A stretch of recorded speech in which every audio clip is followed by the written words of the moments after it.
முடிச்சிட்டு நீ ஏன் கிரிவல பாதையில் இருக்கிற? ஐயா உடம்பு ஃபுல்லா புண்ணு, கை ஃபுல்லா புண்ணு. அவங்க கிட்ட 200 ரூபாய் ஓடனேப்பா, திருப்பி கூட்டு வந்தா வந்து மன்னிப்பு கேட்டேன் அவங்க கிட்ட. பப்ளிக் ஏன் டிஸ்டர்ப் பண்ற? பப்ளிக் டிஸ்டர்ப் பண்ணலையா, பிச்சை தான் ஏன் கேட்குறேன்.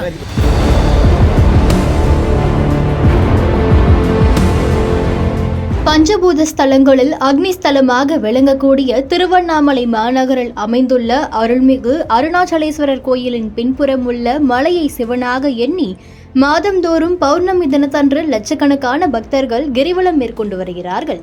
தமிழ்நாடு மட்டுமின்றி ஆந்திரா, தெலுங்கானா, கர்நாடகா, கேரளா உள்ளிட்ட பல்வேறு மாநிலங்களில் இருந்து தற்போது தினந்தோறும் காலை முதல் இரவு வரை சுமார் 20,000 இருந்து 30,000 வரை பக்தர்கள் பகல் இரவு நேரங்களில் கிரிவலம் வருகின்றனர். இந்நிலையில் கிரிவல பாதை முழுவதும் சாமியார்கள் அமர்ந்து கொண்டு கிரிவலம் செல்லக்கூடிய பக்தர்களிடம் யாசகம் பெறுகிறார்கள்.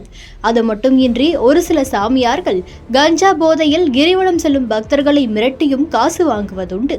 இந்நிலையில் இன்று காலை கிரிவல பாதையில் உள்ள இடுக்கு பிள்ளையார் கோயிலில் ஆந்திர மாநில பக்தர்கள் இடுக்கு பிள்ளையார் கோவிலை மோட்ச துவாரம் என்று அழைக்கும் நிலையில் ஆந்திரா மற்றும் தெலுங்கானா பக்தர்கள் சுமார் 1 கிலோமீட்டர் தூரம் நீண்ட வரிசையில் நின்று இடுக்கு பிள்ளையாரை தரிசனம் செய்து வந்த நிலையில் கஞ்சா போதையில் போலி சாமியார் ஒருவர் முகமுழுக்க விபூதி பூசிக்கொண்டு கையில் விபூதி வைத்து இடுக்கு பிள்ளையார் கோயிலில் தரிசனம் செய்ய வரும் ஆந்திர மாநில பக்தர்களை குறிவைத்து தானாகவே முன்வந்து அவர்களுடைய நெற்றியில் பணம் பறிக்கும் நோக்கில் விபூதியை பூசி தகாத வார்த்தைகளில் தெலுங்கில் பேசி பணம் பறிக்கும் செயலில் ஈடுபட்டு வந்துள்ளார்.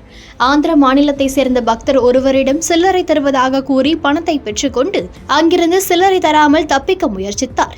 இதனால் ஆத்திரமடைந்த பக்தர் கஞ்சா போதை சாமியாரிடம் சில்லறை கேட்டபொழுது தான் தங்களிடம் பணமே வாங்கவில்லை என்று கூறி அதனைத் தொடர்ந்து வாக்குவாதம் ஏற்பட்டதன் பெயரில் பணத்தை திரும்ப ஒப்படைத்தார்.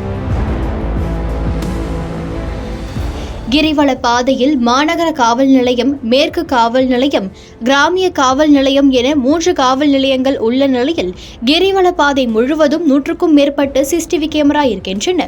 இருந்த போதிலும் 24 மணி நேரமும் 2 சக்கர வாகனத்தில் காவல்துறையினர் இரவு ரோந்து பணியில் ஈடுபட்ட நிலையில் இதுபோன்று ஒரு சில சாமியார்களின் செயல் கிரிவலம் செல்லும் பக்தர்களிடையே மன உளைச்சலை ஏற்படுத்துகிறது.